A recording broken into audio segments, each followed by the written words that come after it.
10 leading causes of weight gain and obesity. Obesity is one of the biggest health problems in the world.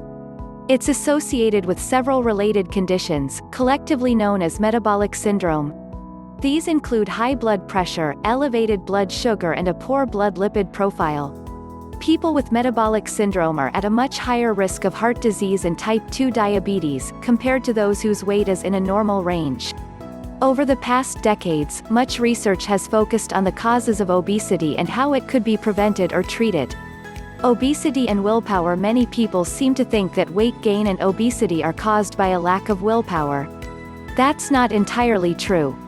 Although weight gain is largely a result of eating behavior and lifestyle, some people are at a disadvantage when it comes to controlling their eating habits.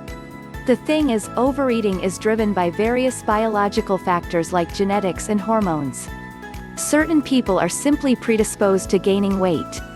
Of course, people can overcome their genetic disadvantages by changing their lifestyle and behavior.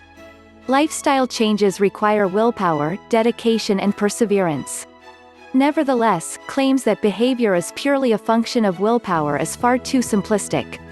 They don't take into account all the other factors that ultimately determine what people do and when they do it. Here are 10 factors that are leading causes of weight gain, obesity, and metabolic disease, many of which have nothing to do with willpower.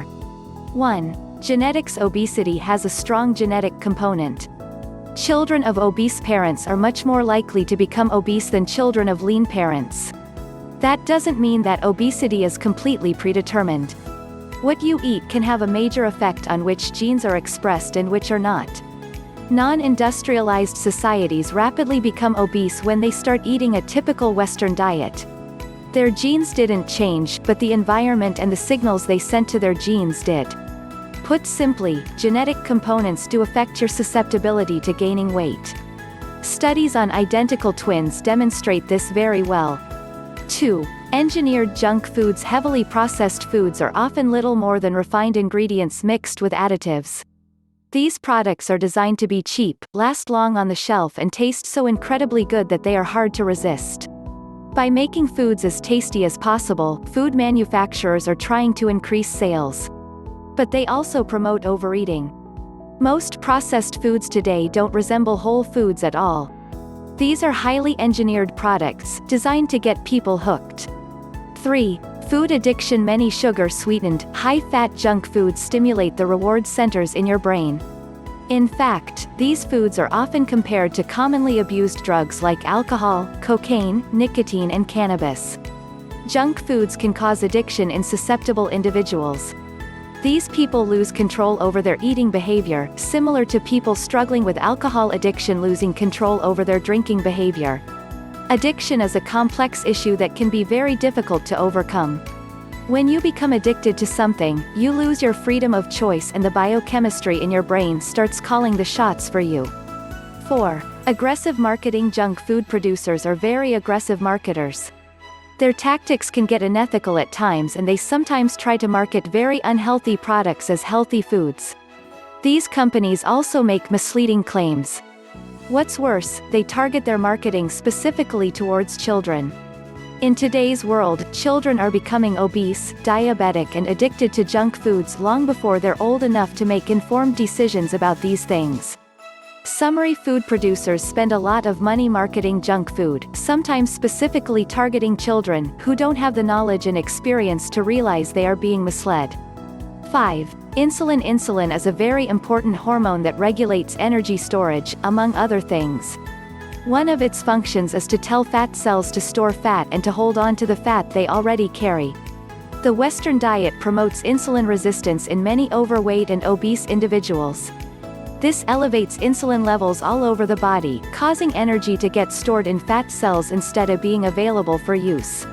While insulin's role in obesity is controversial, several studies suggest that high insulin levels have a causal role in the development of obesity. One of the best ways to lower your insulin is to cut back on simple or refined carbohydrates while increasing fiber intake. This usually leads to an automatic reduction in calorie intake and effortless weight loss, no calorie counting or portion control needed. Summary. High insulin levels and insulin resistance are linked to the development of obesity. To lower insulin levels, reduce your intake of refined carbs and eat more fiber. 6. Certain medications. Many pharmaceutical drugs can cause weight gain as a side effect. For example, antidepressants have been linked to modest weight gain over time. Other examples include diabetes medication and antipsychotics. These drugs don't decrease your willpower. They alter the function of your body and brain, reducing metabolic rate or increasing appetite. Summary: some medications may promote weight gain by reducing the number of calories burned or increasing appetite. 7. Leptin resistance. Leptin is another hormone that plays an important role in obesity. It is produced by fat cells and its blood levels increase with higher fat mass. For this reason, leptin levels are especially high in people with obesity. In healthy people, high leptin levels are linked to reduced appetite. When working properly, it should tell your brain how high your fat stores are. The problem is that leptin isn't working as it should in many obese people because for some reason it cannot cross the blood-brain barrier. This condition is called leptin resistance and is believed to be a leading factor in the pathogenesis of obesity. Summary: leptin, an appetite-reducing hormone, doesn't work in many obese individuals. 8. Food availability. Another factor that dramatically influences people's waistline is food availability, which has increased massively in the past few centuries. Food, especially junk food, is everywhere now. Shops display tempting foods where they are most likely to gain your attention. Another problem is that junk food is often cheaper than healthy, whole foods, especially in America. Some people, especially in poorer neighborhoods, don't even have the option of purchasing real foods, like fresh fruit and vegetables. Convenience stores in these areas only sell sodas, candy and processed, packaged junk foods. How can it be a matter of choice if there is none? Summary: in some areas, finding fresh, whole foods may be difficult or expensive, leaving people no choice but to buy unhealthy junk foods. 9. Sugar. Added sugar may be the single worst aspect of the modern diet. That's because sugar changes the hormones and biochemistry of your body when consumed in excess. This, in turn, contributes to weight gain. Added sugar is half glucose, half fructose. People get glucose from a variety of foods, including starches, but the majority of fructose comes from added sugar. Excess fructose intake may cause insulin resistance and elevated insulin levels. It also doesn't promote satiety in the same way glucose does. For all these reasons, sugar contributes to increased energy storage and, ultimately, obesity. Summary: scientists believe that excessive sugar intake may be one of the main causes of obesity. 10. Misinformation. People all over the world are being misinformed about health and nutrition. There are many reasons for this, but the problem largely depends on where people get their information from.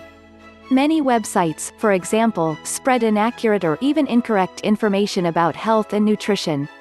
Some news outlets also oversimplify or misinterpret the results of scientific studies, and the results are frequently taken out of context. Other information may simply be outdated or based on theories that have never been fully proven. Food companies also play a role. Some promote products, such as weight loss supplements, that do not work. Weight loss strategies based on false information can hold back your progress. It's important to choose your sources well. Summary: misinformation may contribute to weight gain in some people. It can also make weight loss more difficult. The bottom line: if you have concerns about your waistline, you should not use this article as an excuse to give up. While you can't fully control the way your body works, you can learn how to control your eating habits and change your lifestyle. Unless there is some medical condition getting in your way, it is within your power to control your weight. It often takes hard work and a drastic lifestyle change, but many people do succeed in the long run despite having the odds stacked against them.